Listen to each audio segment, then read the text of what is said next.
Welcome to the Integrated Schools Podcast. I'm Andrew, a white dad from Denver. And I'm Val, a black mom from North Carolina. And this is What Was Lost, Noliwe Rooks on the Failures of Integration.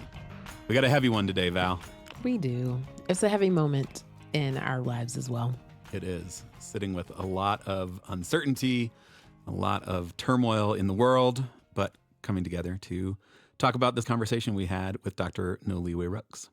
And I know you mentioned the turmoil in the world, and I think we have to just take a moment to understand that our conversations are rooted in a context that just feels deeply disturbing at this point. Yeah, Dr. Rooks brings us a lot of historical content that obviously sheds a lot of light on our current state in this country, but the immediate, acute current state of the country is certainly weighing on both of us.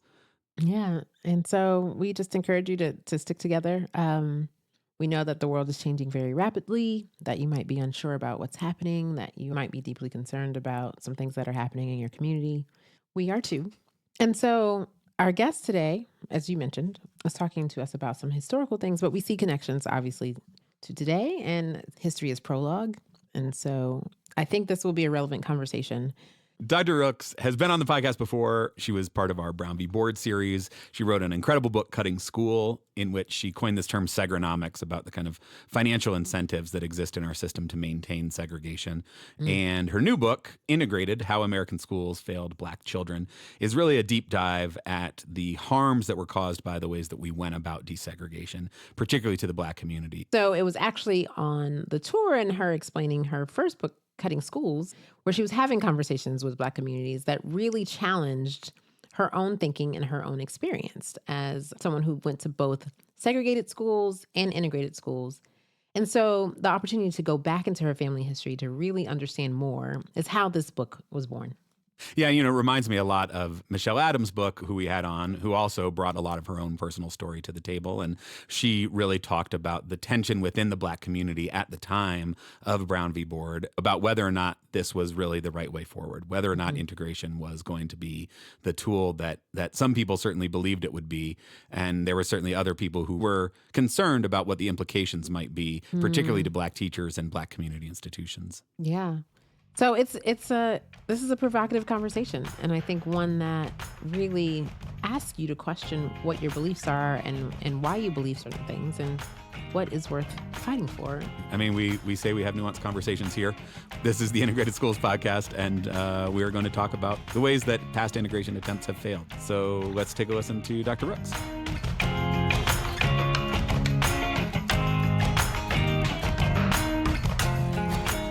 Hi, my name is Noliwe Rooks, and I am the chair and a professor in Africana Studies at Brown University.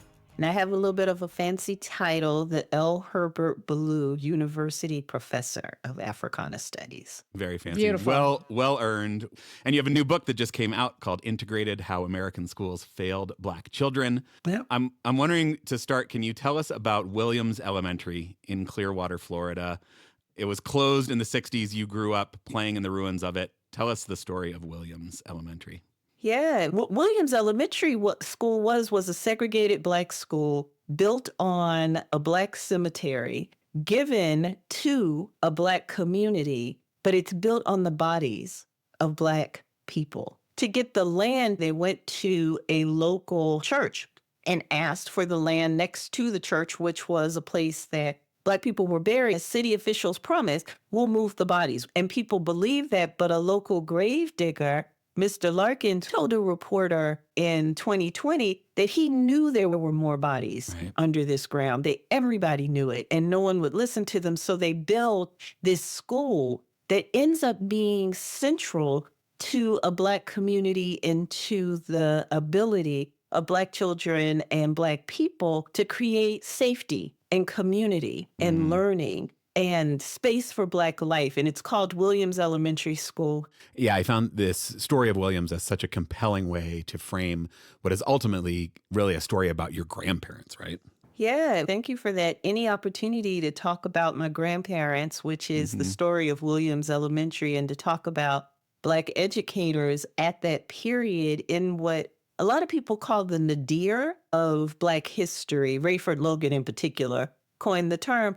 And what it means is this low point in Black history when Jim Crow was highest. And why that's important is when Jim Crow was at its height in the South, when rights were under attack, when the idea of Black survival and politics and organizing were being stamped out every way possible, it's educational institutions and teachers that really come to the fore and start to shape an infrastructure for Black life, politics, and education. And I grew up playing in its ruins. We were drawn to this building that at the time was a ruin. Everything was boarded up. It was a squat, cement, unlovely thing. And, about the age of 10 and you're just exploring your neighborhood, you discover the building that you can actually walk into. And there were overturned desks and books that were there. The blackboards were still there. So it was just a place to play. And I didn't think about it much until one day my grandmother started telling me the story of the school and that she had been the reading teacher and my grandfather had been the principal. And she is who made clear to me in a way I hadn't understood before that every adult that I knew that I had in my life had been teachers around that school. Teachers and plumbers and beauticians and hairdressers, everybody had some connection to the school. And it was something for me to realize how central that school had been. And because it was closed was the reason I didn't understand its centrality. Yeah. In the same way that the school was now a ruin, the understanding of what an educational institution had meant and could be was also in ruins. Yeah. And so I talk about Williams and ruins as a way of understanding integration efforts and the ways that they were implemented and their impact on Black people. You share so much of your personal family stories, and you mentioned that you never spoken about your father a lot, and you're telling stories of your son. So why is it important to excavate our own personal stories and understanding the history of schooling in this country? No, thank you for that. The reason that I started down the path of writing the book, I had written another book about education before, called Cutting School.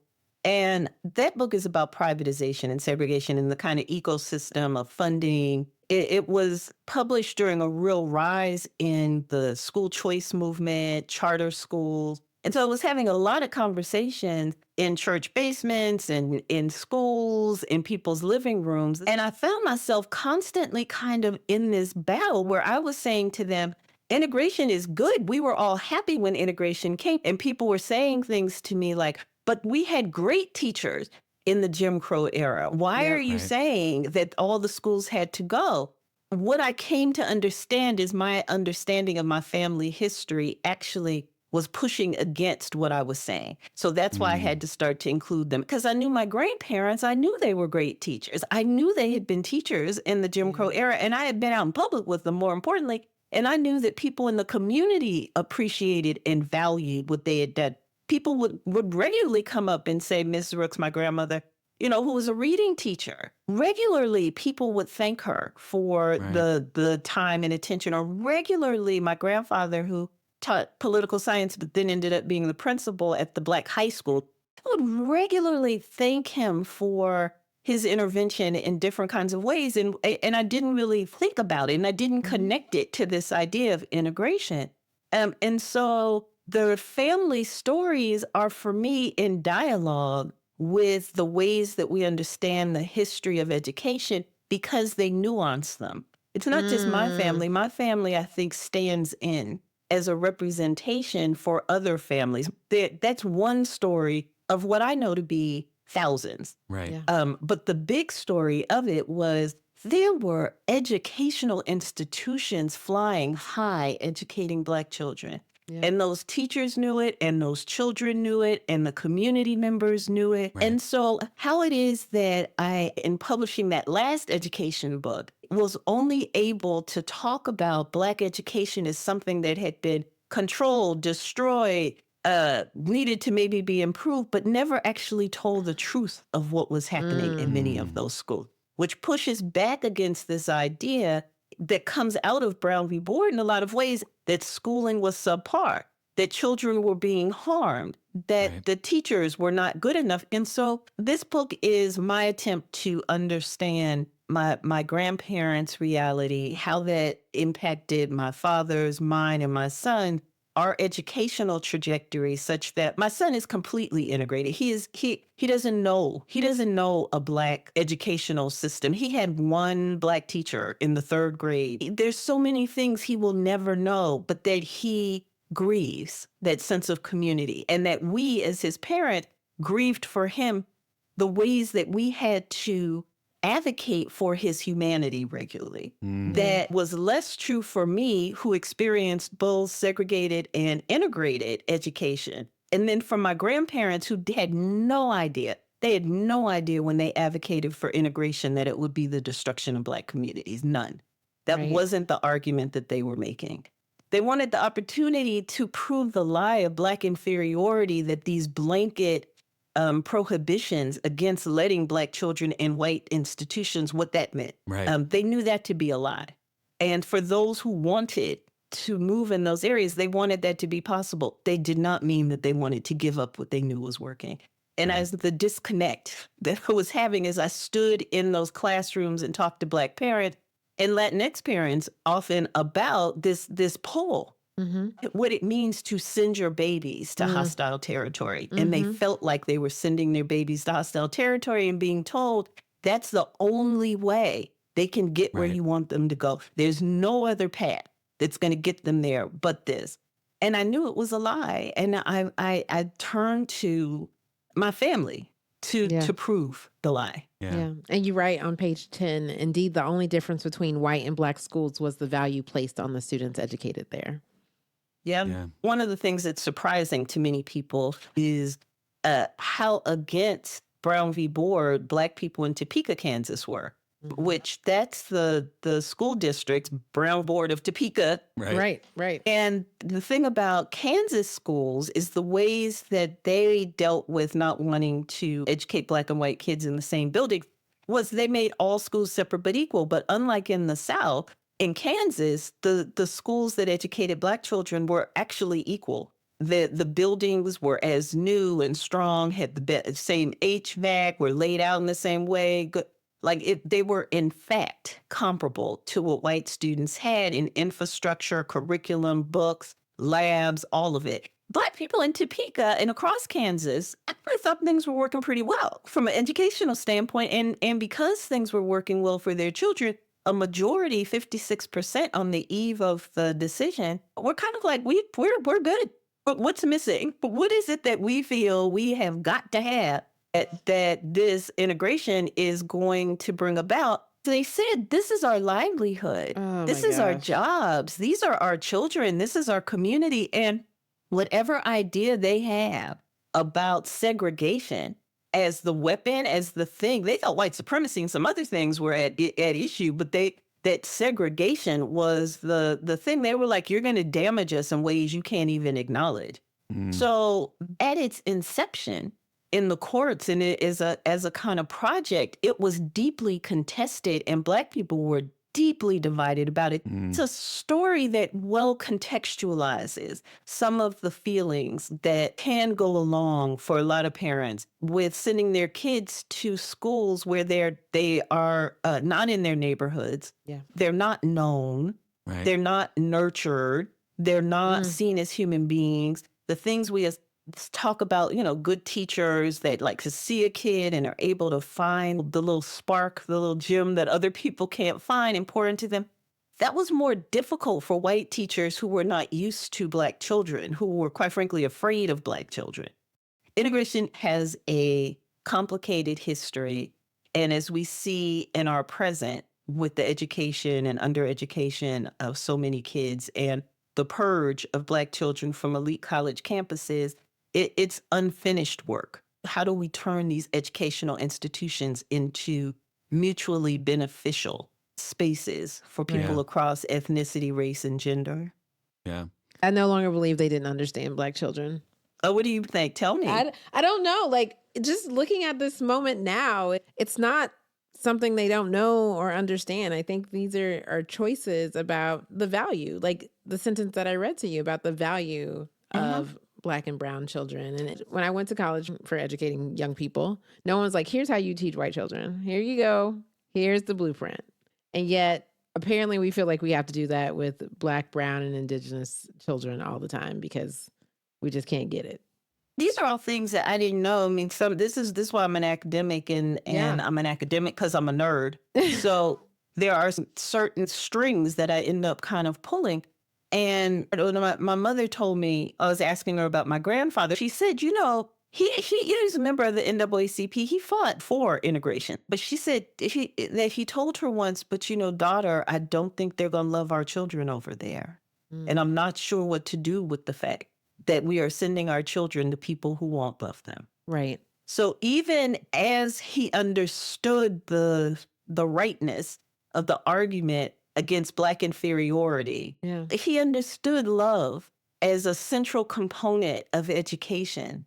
And it's not a component that ever gets talked about in terms of teacher education and training. Right. What they wanted, what they were arguing for was to send the adults first, send the Black adults to white schools, white adults to Black schools, the janitors, switch them, get the administrators, have some exchange among the adults that they understood would be a learning period and somewhat rocky. But once the adults figured it out, then you invite the children in large numbers. Instead, they moved children and left the adults in place. And because it was a one-way move, nobody was moving white children to Black schools. Right. It was all moving Black children to predominantly white schools. They didn't know them. They mistrusted their humanity. They didn't love them. Yeah. How have we not really grappled with that as we are today still dealing in a lot of ways with that sense of, you could call it love, you could call it belonging. Yeah. Just this simple thing of, well, perhaps you got to get adults that know how to do it before you can tell kids how to do it is still almost untried. Yeah. It's almost unheard of, and still something I think that we're working our ways through. Dr. Rooks, I really appreciate that because I do think knowing someone is different from loving someone. Yes. And you are a back-to-back guest talking about love. And Andrew and I were just talking about, we need to talk more explicitly about love in this work because that's clearly a characteristic of the future that we want for all of us and our young people. Mm-hmm. Mm-hmm. Yeah. You talk about the love of the individual student. Your book just before this was about Mary McLeod Bethune. There was also kind of baked into her ethos that I know, influenced your grandparents, that influenced a lot of people in that era, not just a love for individual children, but also a love for Black people broadly. This idea of your success is determined not by your own personal success, but how much you then also kind of give back and lift up your community. I knew my grandparents, I knew their friends, I knew that the political engagements that they had. In Florida, it's not just that those teachers were amazing in terms of literacy and math. They were activists in a whole different register that made me start thinking about Black schools as community centers and political incubators, similar to the ways that we often talk about the Black church in the mid-20th century civil rights movement. And I hadn't thought about schools as performing a similar kind of role, but because in Florida, almost 80% of Black teachers were also members of the NAACP, Right. what these teachers do is get involved in politics with a capital P, in electoral politics. Right. And they band together and they start another organization called the Progressive Voters League. These teachers in 1940 organized Black teachers into a lobbying group and body so that they were swaying elections in Florida. They're saying we have 25,000 registered voters who we control, who will vote for you if we tell them, what will you give Black people?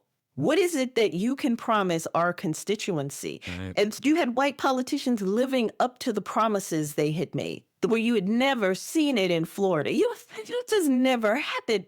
So this kind of mobilization around the protection for Black life that had to do with equal pay and safety from violence, as well as, baby, can you read? Right. Baby, do you know who Harriet Tubman is? Because these are things that will protect you. It was external and internal. They worked on the internal fortitude that Black students needed, that they thought They needed to know about history and tradition and politics and to play chess, to understand the stars, astronomy clubs. They gave them all of that, but were also organizing to make a world that they could come and exist in. And that's so far beyond what I understood Black teachers to be before I started this project. And it made me understand the need to dismantle what was dismantled. So if you have that kind of power, I mean, the Florida State Teachers Association, the Black Teachers Association, which my grandfather was part of, Mary McCullough Bethune was part of, Henry Moore, a bunch of folks, were buying property. They were using the pension funds of the organization to buy property in Tallahassee so that they could expand their lobbying activities. And then Brown v. Board came, and their move toward shoring up these kinds of politics, purchasing this property, ends up being pulled back because in the aftermath of Brown v. Board, the white resistance, the political and united white resistance, and their understanding that, wait a minute, teachers are the ones that we need to look at them a little bit. We hadn't seen them like this. And they declare war on the NAACP, which is a declaration of war on Black teachers in Florida at the time.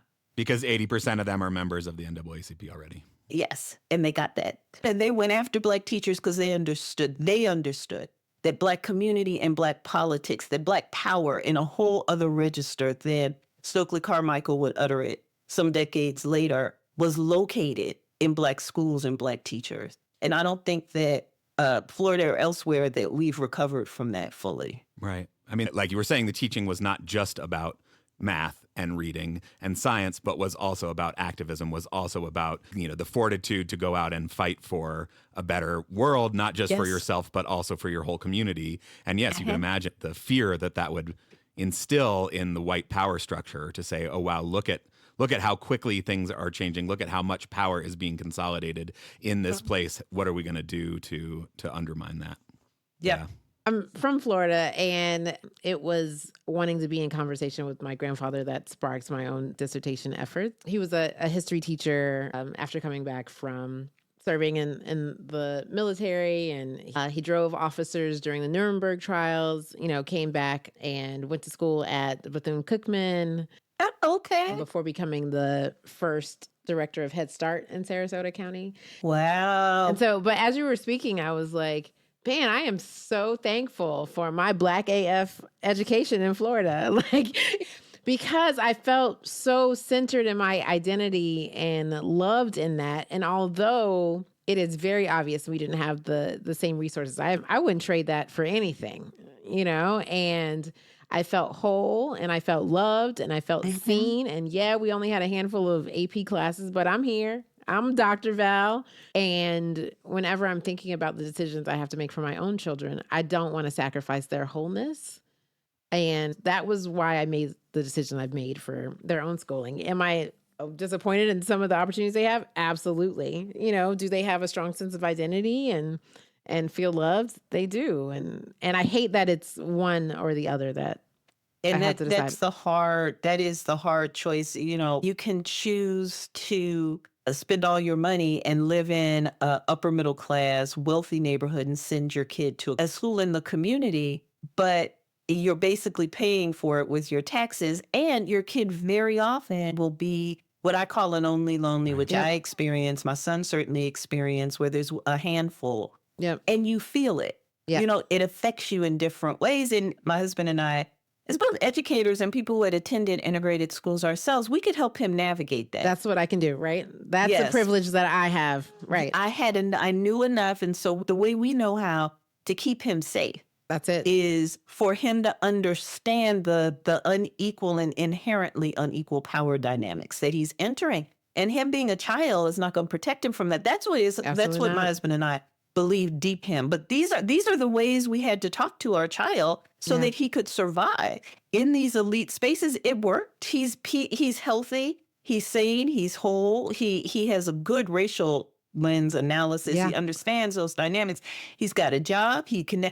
It worked, but it took both of us flat out everything we had to keep him safe in those environments. And we're formidable. I will say we are formidable. And it took everything we had Absolutely. to keep Absolutely. him safe to get through it. And I don't think that's available to everyone, not because It's they're not. not formidable, but we have like we just have privileges that we Correct. could bring to bear that other Correct. people don't. So what happens to other people's kids?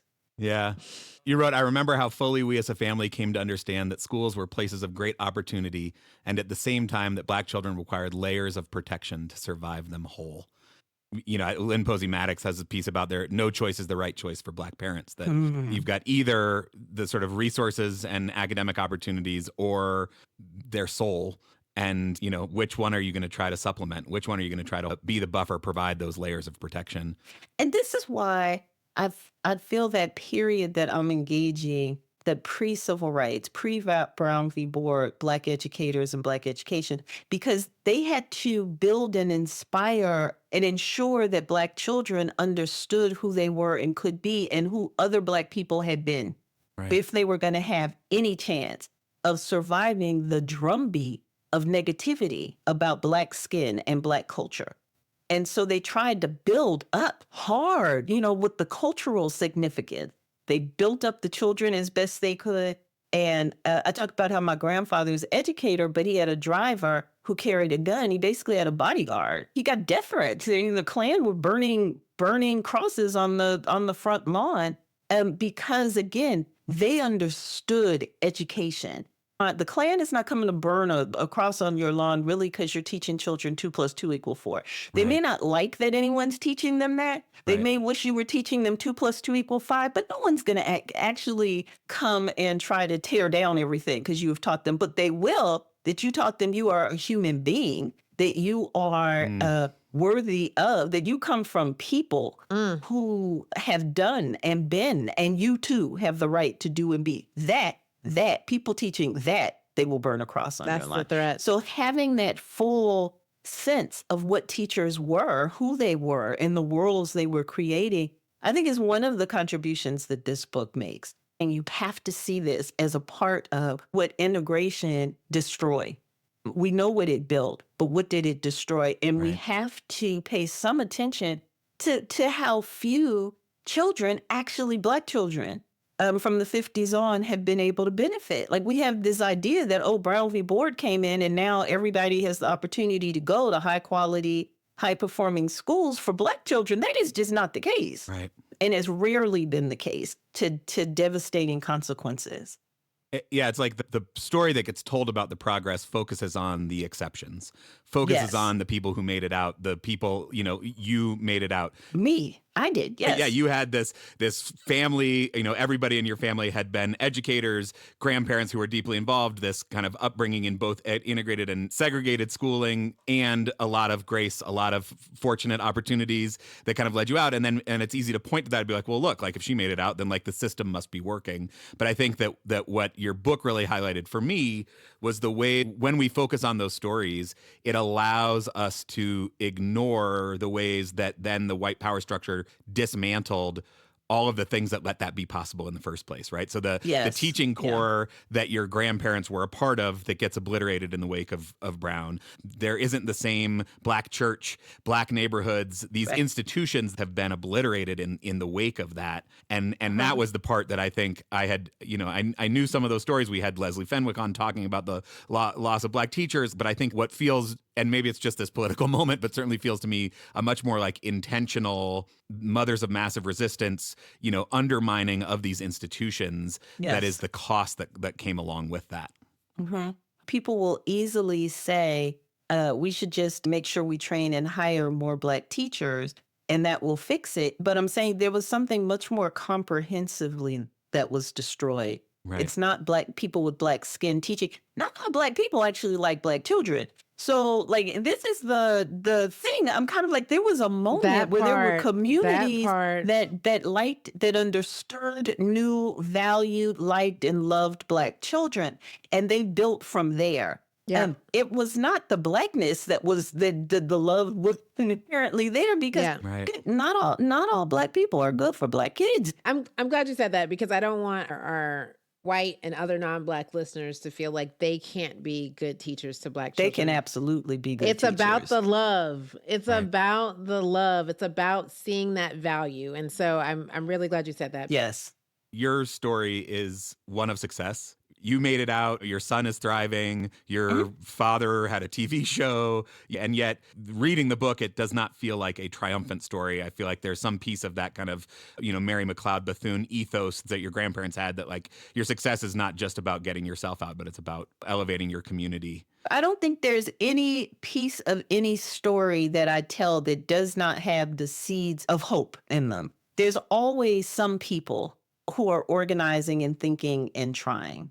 That's just not the story I'm telling. Like, I don't want to tell the story of hope. I'm trying to get people to understand why the hope was required.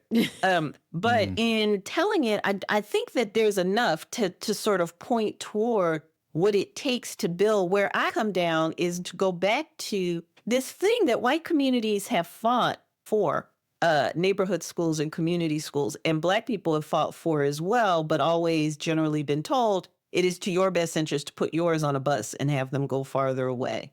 And what I've come down to is I don't have any reason to believe that widespread integration practices in education or housing are about to break out anytime soon. And I think we should acknowledge how still relatively segregated we are. And because it is at the moment legal, I'm not sure this will continue, but it is at the moment legal for Black people to live different places, to attend whatever schools they want to, the barriers against that mean that we are still overwhelmingly segregated by race, ethnicity, language, and poverty. Right. And given that, I started to wonder, what is the utility of still proclaiming that integration is the educational policy, law of the land, when we're looking at, in point of fact, it's not happening in the majority. We have examples, it happens, but it's not the majority. And so if what we have are hugely underfunded, segregated schools, and the one thing, honest to God, we've never tried is separate but equal. Like, we have not actually tried that. Now, I say that while understanding that integration, when allowed to work, is preferable. Like, it really is. If you can have schools accepting kids and everybody feels like they belong and everyone feels affirmed in the school that are high performing and hugely funded, in the instances where we've seen that, everyone benefits. It is preferable. There's nothing better that you want to do systemically. It's just such a small number of places where that works. This is that Du Bois quote from 1935 Michelle Adams was talking about, that he says, other things being equal, the mixed school is the broader, more natural basis for the education of all youth. It gives wider context, it inspires greater self-confidence, and suppresses the inferiority complex, but other things seldom are equal. And in that case, sympathy, knowledge, and the truth outweigh all that a mixed school can offer. Exactly. Obviously, I could not have said it better than W.E.B. Du Bois, but I always have that caveat because people become horrified and like, she's arguing for separate but equal. I am not. I'm saying integration is the best thing. We're not there. We're not close to there. We're moving back in the other direction. And in the meantime, what we're doing is leaving a majority of kids in precarious circumstances. And so if, in fact, there was a way to ensure the equal, because when we've seen the equal ensured, like in Topeka, Kansas, you had people saying, I might have been part of Brown v. Board, but my God, my teachers, I love them and everything about them. They were family to us. I tell a story about my grandfather who ends his life estranged from the NAACP because Florida being Florida, what they decided to do, they instead of integrate at the university levels, they decide to found a chain of 9 separate but equal community colleges. And they are completely equal. They're gorgeous. And members of the NAACP by then are like, but it's just a complete sellout to even work at these schools, to embrace these schools. But they had the best teachers with the best credentials and the fabulous facilities. And my grandfather, again, ends his life there educating the Black kids he always wanted to educate and to support. And the people from the community, they come back and they constantly say, this separate but equal saved our lives. My grandfather, though, ends up at odds with the NAACP. They calling him a sellout and Uncle Tom. How could he participate in a system that is going back to separate but equal? But for him, again, he was like, the children still have to be educated. And if you give me another place to educate them. If you give me another way to support them, I will go there. I will do that. But this is where they are. This is where I can find them. This is where I can help them. And that outweighs this disdain. And so, yeah, he ends up an outcast after a lifetime of fighting for this. But that's because his North Star was the education, the full education of as many Black kids as he could get his hands on. Right. That was his North Star. He had to go where they were. And he had to go where they were. But also, that's an example of separate but equal really working pretty well. So, what I'm saying, in hostile times, in spaces where what should be yours is not available to you, if educating these kids, keeping them safe, loving, giving them what they need to get to the next step, if that's required, I'm not sure it's not worth a conversation. What I talk about as an example are the community schools movement. Yeah. That is getting quite a bit of funding, which is nothing but separate but equal funding is what I would say. We don't want to call it that. We're calling it all wraparound services. And what you're doing is leaving segregation untouched and then trying to figure out how to put those communities of love and care back around them. It seems to me to be at least worth a good try, because the thing about separate but equal previously was always it was never equal. It was just never. So when you come along and be like, acknowledging the reality, it is not an enforced, I mean, you don't say only poor people can go to schools with poor people. Obviously, we're not going to pass, I don't know, this administration might pass those laws, I don't know. But the goal would not be to pass those laws, but to let children go to neighborhood schools where they can develop bonds, feelings of community, safety, be in proximity to their neighbors and teach them there. I think it's worth trying. I tap dance so much because, of course, people are like, you are a segregationist. I'm really not. Yeah, I mean, there's so much nuance there, because just simply sending a bunch of Black kids to the local neighborhood school, that is not the point now. Doesn't also do it right if this teaching force is still 80% white and doesn't believe in the full humanity of Black kids. Now we've just created a concentrated place for kids to learn racism as elementary school kids, which is not a win either. I mean, I take the point that, you know, in this moment we have segregated schools. Undeniably, our education system has gone back to being segregated. I mean, the other big story I think in the book is how formidable the resistance of white parents and politicians has been to the foundational idea of integration, how widespread and violent, destructive this resistance so many white parents and politicians seem to have had just to the very idea of sharing classrooms with black and brown kids, for the most part, indigenous too. Yeah. And that resistance hasn't gone anywhere.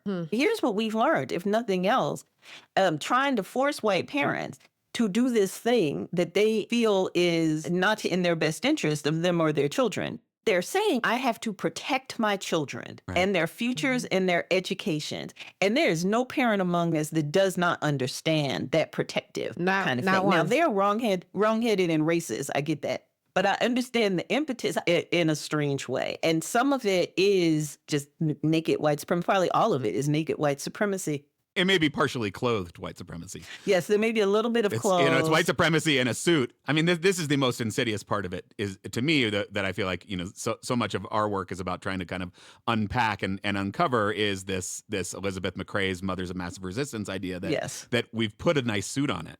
We've made it look like it is just about taking care of your kids. It is just about that understandable shared impulse that we all have to protect our kids. And it's not about white supremacy, because so many white parents who engage in the further segregation of our schools would say that they are opposed to white supremacy, would say that what they want is a well-integrated schooling system, and yet that, you know, the kind of nefarious work that has been done behind the scenes to keep that from happening, and to make you feel like you're not actually part of it when all you're doing is getting what's good for your kid, when actually what you're doing is actually perpetuating this system. Yes, I believe that is true. I do not believe we have imagined spaces otherwise, though. Yes, there is racism and white supremacy and greed, naked greed and selfishness involved in what's happening. But I think we have a paucity of imagination when it comes to what kinds of spaces and communities we want to create that are reaching across things like race.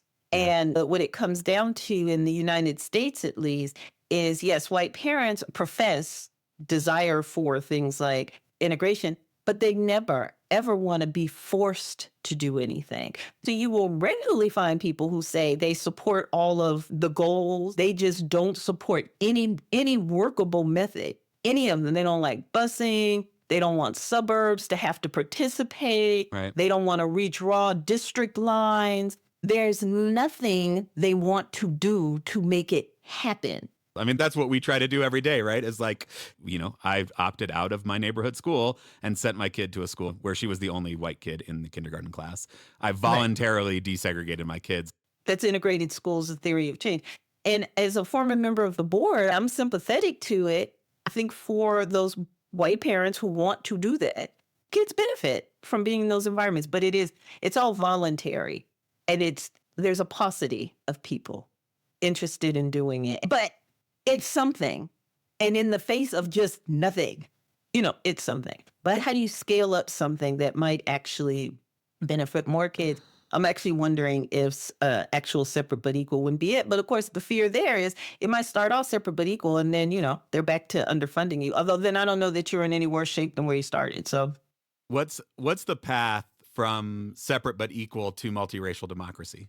Well, I don't know a path that doesn't involve strong communities. You have to have people who are visioning and defining and fighting for their inclusion in the multiracial democracy. I think we have to rebuild our idea of what community power and politics look like before we can really keep safe or even engage productively with getting back to multiracial democracy, because that's a battle. It's going to be a battle. We're being disenfranchised as well, undereducated and disenfranchised. Right. You mentioned I had a book out about Mary McLeod Bethune that came out last July.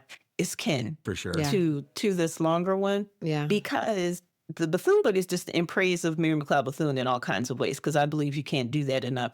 But they're very deeply connected around this vision, this North Star of what Black people in a white supremacist society, what we most need to know to stay safe and sane and to stay alive. Safe and sane. And I think that she is a visionary. My grandparents were visionary. I think that generation pre-1955, we're understudying them. That as we go back to a repeal of civil rights law, you have announced your intention at coming at the things that shored up Black citizenship, that acknowledged Black humanity and lives as equal, at least attempted to do that.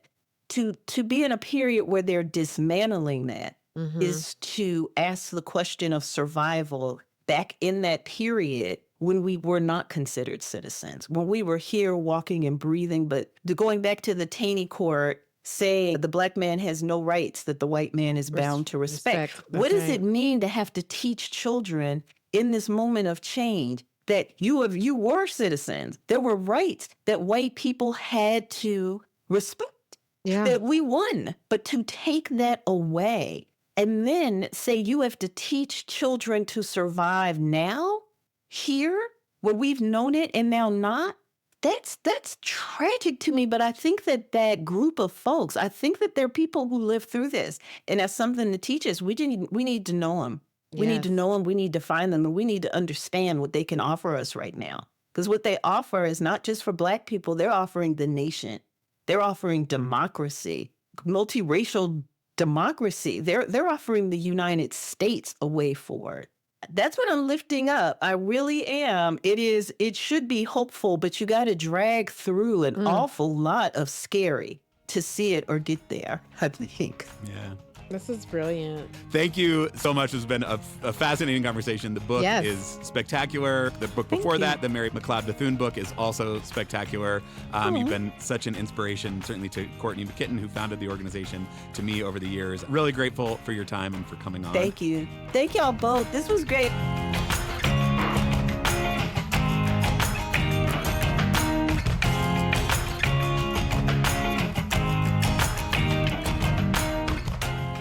So Val, what did you think? Well, it really gave me an opportunity to interrogate my own thoughts about the benefits of integration, the losses that Black communities experienced. I will say I always wondered why they decided to integrate schools with lone students, versus educators. Yeah. And so I'm glad to hear that that was the proposed strategy of many people, because they understood what our young people would be facing walking into those spaces where they weren't wanted and were actively resisted. And so there's a sense of sadness associated with the conversation, a healthy dose of reality Mm-hmm. about what the experience was like for many people. I still feel committed to integrated spaces. Yeah. And I understand if some people aren't, because they haven't had a positive experience at all, right? It's like so deep on so many levels. Yeah. I say that I'm committed to integrated spaces, and I am. And I'm committed to public schools, which is where my kids go to school, which also happen to not really be as integrated spaces as they could be, right? And so it kind of left me somber, Mm-hmm. if I'm honest. Here's a fear that I had at the beginning of the pandemic. We had done so much work to be in community with each other Mm-hmm. from like 2016 right up until the beginning of the pandemic. And I was really afraid that the pandemic would put us back into our silos and we would lose touch with one another and thus lose progress that we were making. And then the unfortunate murder of George Floyd happened, and I was surprised by the just international rally Mm-hmm. around that and the momentum that we had as a result of still wanting to come together against injustice. Yeah. And so I think my fear now is that it feels easy right now to go into spaces where you feel comfortable, but it's not just comfort, it's also loved. Mm-hmm. And to ask people to go to spaces where they don't feel loved feels really unfair right now. Yeah. Right. And so I'm not mad. I'm not mad if people don't want to go to places where they don't feel loved. And I don't know how to make people love each other if they want to lead with whatever biases or bigoted or racist thoughts that they have about other people. I don't know how to make someone love someone else in that instance. And so if you're choosing places where you are loved over places where you're getting spat on, I get it. Yeah. Yeah, I think there's something very powerful in Dr. Rooks, telling her own family story, the way that she brings herself into the story. Obviously the book is incredibly deeply researched, but there's so much of herself and her own story in it. It's not stuff that wasn't known in some way, but the way that she presents it and kind of the conclusions she draws from it was heavy. Yeah, it definitely left me feeling somber as well. And I certainly understand that in kind of the arc of her life, she is at a place where she feels like maybe we need to actually try separate but equal. Mm. And I get it. I understand that desire. I mean, I think you can't look at the political and institutional and cultural capital that existed in Black schools and the fact that that is gone and not feel a sense of loss, obviously for the Black community, but more broadly, I think for our country as a whole. Like, we are all worse off for that stuff being gone. So, a desire to find that again is something that I understand and appreciate. And I still think that the only way we win is together.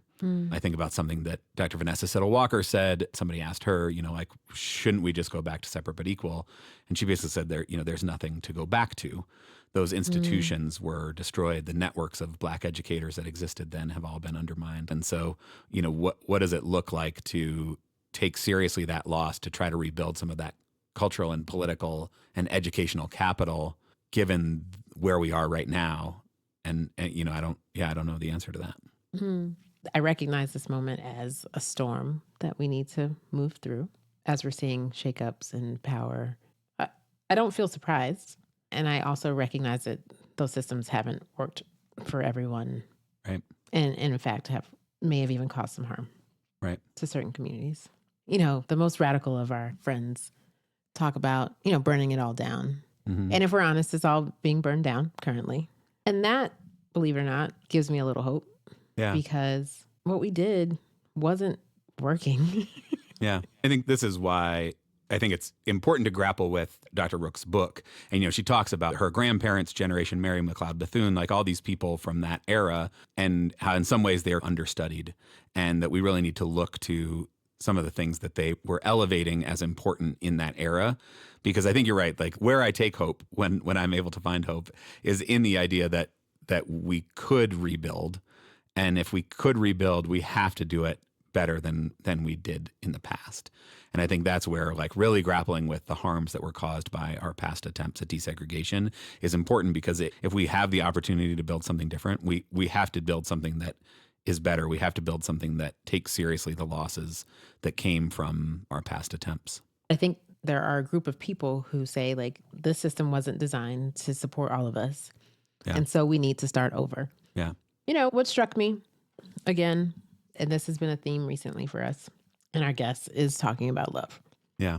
And, I think we are connected as humans. Right. Like, this doesn't feel like rocket science to me. And so the only way that you are unable to connect on some level is because you don't see the same amount of humanity in person. That's where I have to live, right? Yeah. And so, no, I don't understand everything that you experience on the daily. Yeah, we might have different hair routines. There's a lot of, like, daily small things that might be different that I embrace learning about because, hey, I didn't know that was a thing. Right. But to understand that you have feelings and emotions, that you experience pain and joy, and are worthy of love. Yeah. And that you have brilliance. These are things that are not hard to understand about people. And I know love is one of those squishy words, but certainly it does not require advanced degrees to connect with other humans. It doesn't. And the barriers that we put up are constructed, right? Like, we choose to view race as a barrier between understanding of people. But all those differences that you listed, those differences exist within the Black community as much as they exist between the Black and white community. Those barriers are artificial, and we can choose to live into them or we can choose to push back against them. And I still think that ultimately the way we in the long run have fewer people who are living into those artificial boundaries is by our kids learning together, is by Thurgood Marshall learning together so that we can learn to live together. Like, that is the ultimate goal. Yeah. Last night I was at an event.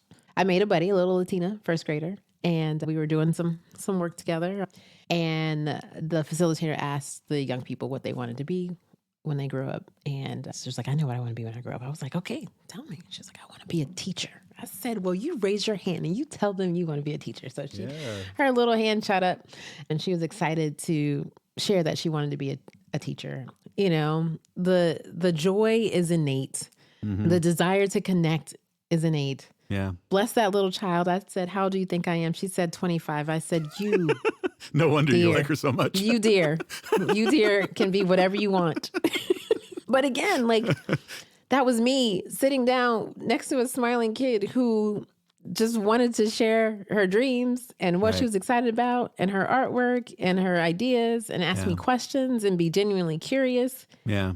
And so when we put up those barriers that you talked about, that's what you miss. You miss that genuine human connection. Yeah. And I think that is absolutely worth fighting for, because there was a time where we wouldn't share space together. And so I don't want us to find ourselves where we can't have those moments. Yeah. And it feels frustrating to have to force people to want those moments. And so I deeply understand that, right? Yeah. Right now, it feels safest to go with the willing. Who is willing to go into this with me? Yeah.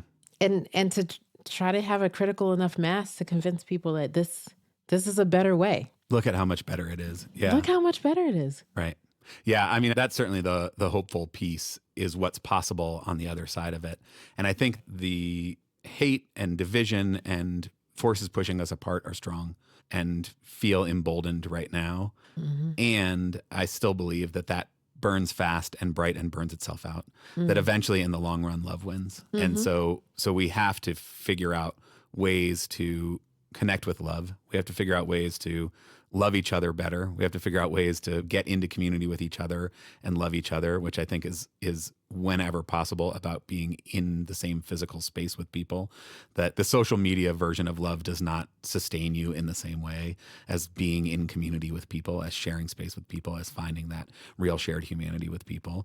And then as we think about this, like, you know, what gets rebuilt in the wake of everything kind of crumbling down, you know, like Dr. Rooks said, like, we've never really taken love seriously as a component to what a real education is. And I think we have to. Yeah. And I think the work that we have to do is that Black folks or any folks who feel like it's a danger to integrate schools and other spaces, because again, you're not feeling that sense of love. I think the solution to that is get to the antidote, right? It's not to force people to go into spaces where they aren't loved, but to do that work to create those situations where people say, this is important enough for us to do, or this makes enough sense for us to do, right? I don't want to put the weight of integrating on folks who are going to take the brunt of the hate and the pain. Like, I don't want that. Yep. I want us to actually address the issue that keeps them unsafe in those spaces. And I think that was at the heart of the creation of integrated schools, right? Yeah, I mean, among the many failures of the past ways we went about desegregating schools was that we asked so little of white families. We asked so little of privileged families, that the idea was there are good schools, they are white schools, and okay, we will begrudgingly allow Black and brown kids into them, ignoring all of the beautiful things that were happening in Black schools that Dr. Rooks talks about.